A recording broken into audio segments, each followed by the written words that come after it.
आप देख रहे हैं वंदे मातरम। जैसा कि आप को बता दें कि जैसे राहुल आलोक यहाँ पे कई ऐसे दिग्गज नेता आ जा चुके हैं। उसी क्रम में हमारे अखिल भारतीय राष्ट्रीय अध्यक्ष ब्राह्मण समाज के राजेंद्र नाथ त्रिपाठी जी भी उपस्थित हैं इस पीड़ित परिवार को सांत्वना देने के लिए। जैसा देख सकते हैं कि इनके साथ काफ़ी जन समूह भी है और हमारे वर्तमान सरकार के भाजपा कार्यकर्ता नानी जी उनके साथ मौजूद होते हैं। हमारे अखिल भारतीय महाब्राह्मण सभा के अध्यक्ष पंडित राजेंद्र प्रसाद त्रिपाठी जी द्वारा क्या आश्वासन दिया जाता है और किस तरह से इस पीड़ित परिवार का सहायता किया जाता है और क्या इसके पीछे की जो विविध कार्रवाई हैं उनकी क्या जानकारी मिल सकती है। तो जैसा देख सकते हैं कि हमारे अखिल भारतीय राष्ट्रीय अध्यक्ष पंडित राजेंद्र नाथ त्रिपाठी जी का आगमन हो गया है। इस पीड़ित परिवार के घर पे देखते हैं कैसा वेदना होती है इस पीड़ित परिवार का, जबकि जन हानि बहुत बड़ी हुई है और बहुत बड़ी दुर्घटना थी। इसको देखते हैं हमारे राष्ट्रीय अध्यक्ष अखिल भारतीय के पंडित राजेंद्र नाथ त्रिपाठी जी।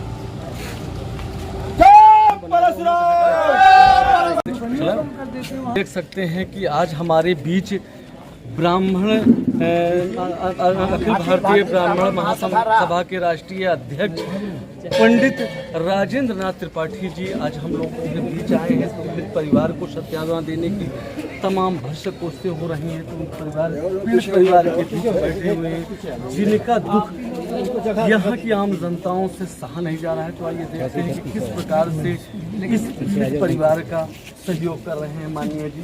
सर जी, ये पीड़ित परिवार जो है आपसे बड़ी आस लगाए बैठा हुआ है, इनके संरक्षण में क्या कुछ करना चाहते हैं आप?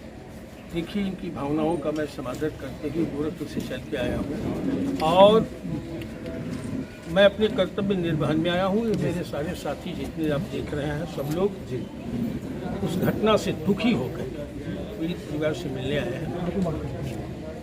मैं आते ही जी पूरे प्रकरण की जानकारी लड़के के पिता से लिया। यह जो जघन्य नहीं जघन्यतम घटना हुई है, मानवता सर्वसार हुई है और कांप उठी है जी।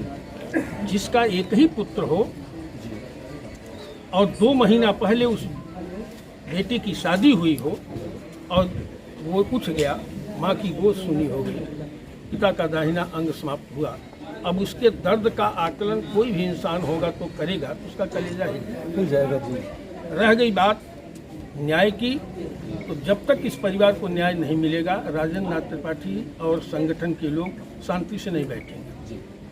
इसके पहले भी इधर घटना हुई थी, ऊंचाहार कांड हुआ था। तो देश का एकमात्र असामाजिक संगठन है जो विधानसभा पर हजारों लोगों को प्रदर्शन करके पीड़ित परिवार को न्याय दिलाने का काम किया।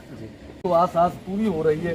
तो सर, इनकी एक और आस है कि मुझको माननीय मुख्यमंत्री जी से मिलाया जाए और जैसा कि इनके घर को धराशाही कर दिया गया, ये धराशाही है सर, तो क्या ये अपराधी फिर चंद दिनों में बाहर आ जाएंगे? मेरे आने के बाद ये अकेला कहाँ रह गए जी। बिल्कुल, देश के विशाल संगठन का अगर चौकीदार इनके पास आया है तो ये सारे लोग, हजारों लोग जो जुटे हुए हैं, ये ताकत इनकी है।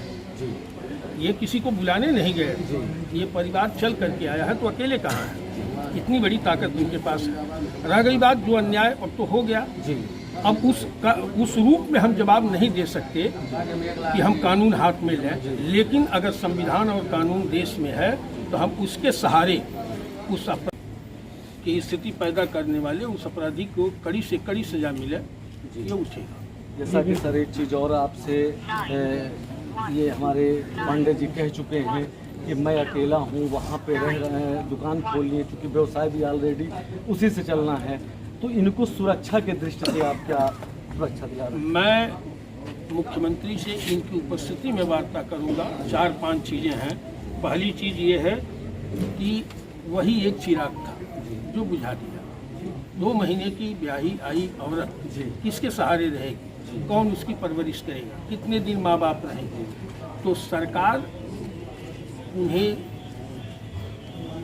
रोजगार के लिए, उस लड़की को उसके जीवन में पूरा ही अंधेरा है, तो एक सहायता करें कि उसको कहीं नौकरी दें सरकारी। दूसरी चीज परिवार और सुरक्षित है, मैं आकर के देख लिया।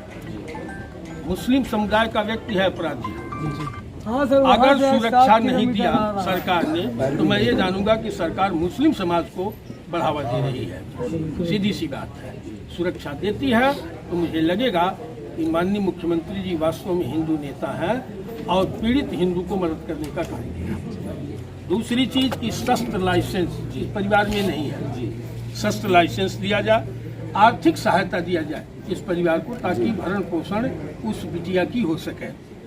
दूसरी चीज कि इस घटना से जहां इनकी दुकान है पूरा हिंदू समाज डरा हुआ है। अगर कार्यवाही नहीं होगी तो हिंदुत्व कमजोर होगा और इसे बर्दाश्त हम नहीं करेंगे।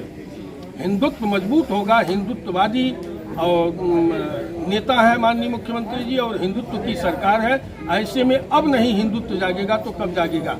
हिंदुत्व सुरक्षित नहीं रहेगा तो कब सुरक्षित रहेगा? इन सारी चीज़ों को लेकर के मैं मृतक के पिता को लेकर के हम लोग मुख्यमंत्री से मुलाकात करेंगे और उम्मीद है कि ये सारी मांगें पूरी होंगी। जैसा कि यहाँ विश्व हिंदू परिषद द्वारा हिंदू महासभा किया जा रहा है ज्येष्ठ पांडे जी के दुकान के सामने जायसवाल फल मंडी में, तो सर इसमें क्या आप लोगों मैं सभी भाइयों से निवेदन करता हूँ जितने लोग यहाँ जुटे हुए हैं कि 1 तारीख को जो विश्व हिंदू परिषद के तत्वावधान में जायसवाल फल मंडी में आयोजन किया जा रहा है, मैं सभी भाइयों से कह रहा हूं कि अकेले मत आए। यह एक ताकत का प्रदर्शन है। हर हिंदू 10 हिंदू को लेकर के आए और इसका खूब ऊंचे दर्जे पर प्रचार प्रसार किया जाए। हम लोग भी उसमें आएंगे और भी तमाम नेतागण आएंगे और विभिन्न जातियों के लोग आएंगे और वहाँ हिंदू ऐसे महान विभूतियां हमारे पास बैठी हुई हैं जिन्होंने कहा कि समाज को भी अनुशासित किया कि सभी लोग पहुंचे और एक साथ कम से कम 10 लोगों को लेके पहुंचे और मैं भी उस हिंदू महासभा में पहुंच। संगठन करेगा, भरोसा देता हूं, और जहां से भी इनको असंतोष दिखेगा हम माननीय मुख्यमंत्री जी से, उप मुख्यमंत्री जी से, सारे वरिष्ठ मंत्रियों से मैं इस घटना को लेकर के मिलूंगा और न्याय दिलाने का काम करूंगा। मैं पूछ रहा हूं कि आपको जहां से भी दिक्कत हो वो हमें बताई जाए, हम उसे दूर करने का पूरा प्रयास करेंगे। भैया मैं मुख्यमंत्री जी से हमारी मुलाकात कर रहा हूँ। मैं और सेनानी जी कल इस संबंध में पहल करके और जल्द ही माननीय मुख्यमंत्री जी से समय लेकर के, माननीय उप मुख्यमंत्री जी से समय लेकर के आपको अवगत कराऊंगा। आप आइएगा, मुलाकात कराऊंगा और सीधी बात हुई है।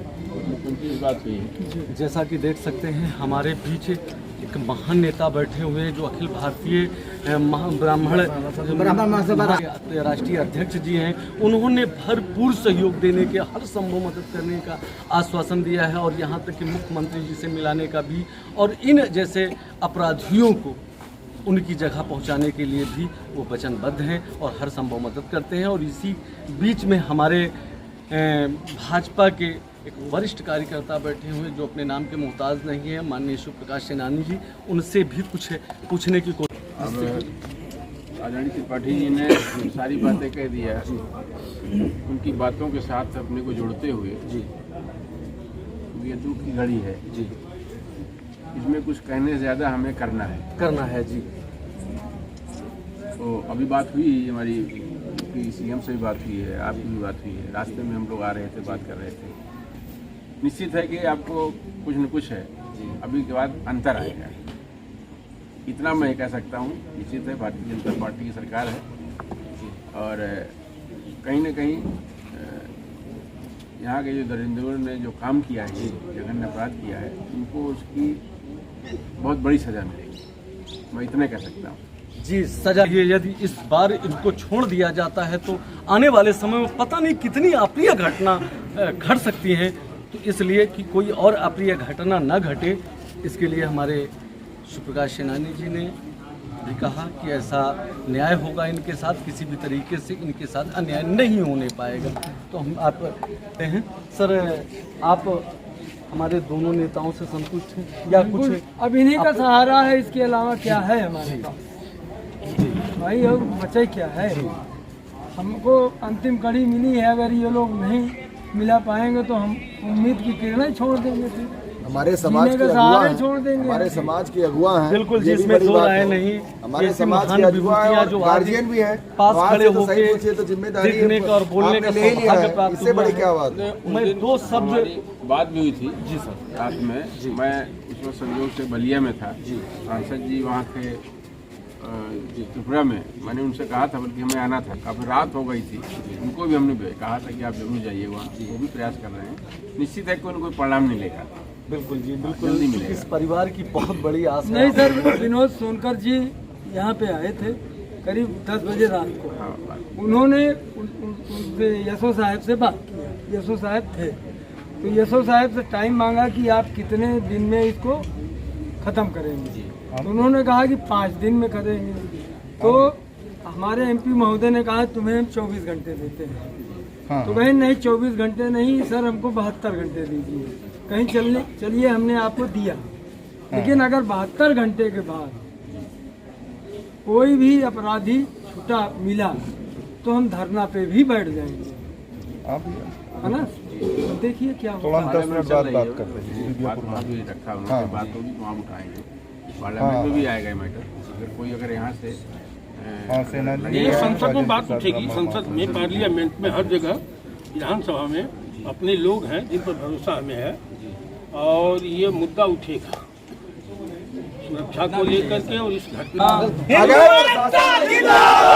हम लोग घर गिरा देंगे, लेकिन ईमानदारी से नेता लोग अपनी बातों को करें और ईमानदारी के साथ रहें। ये कह के चले जाना, लेकिन वो नहीं चलने पाएगा, क्योंकि हम लोग पीछा नहीं छोड़ेंगे। ऑन रिकॉर्ड पत्रकार भाइयों ने जो सहयोग किया है, पत्रकार बंधुओं ने जो अपना पेट्रोल पानी फूंक के ये जो रिकॉर्डेड किया है, ये हमारे बहुत काम के हैं। और हमने आपको कुछ नहीं कर पाया, हम तो चाय भी नहीं पिला रहे हैं, क्योंकि जिसके ऐसी घटना हो हम आपको चाय भी नहीं पिला रहे हैं। तो ये पत्रकार लोगों का मैं धन्यवाद कहूँगा कि हम लोगों की बात वहाँ तक पहुँचनी चाहिए। शायद से ज्यादा हम जिस दिन परिवार को न्याय मिलेगा, जिस दिन परिवार को न्याय मिलेगा उस दिन सही पूछिए हर वर्ग का, मेरे क्षेत्र का कोई भी लोग, पूरा हिंदू समाज पेट भर के रोटी तभी उसके पास जाएगी। इस हिसाब से मिश्रा, आप देख रहे थे वंदे मातरम न्यूज। ये है आम जनता की आवाज, ये है आम जनता की आवाज। इसको सुनिए योगी महाराज। जय हिंद।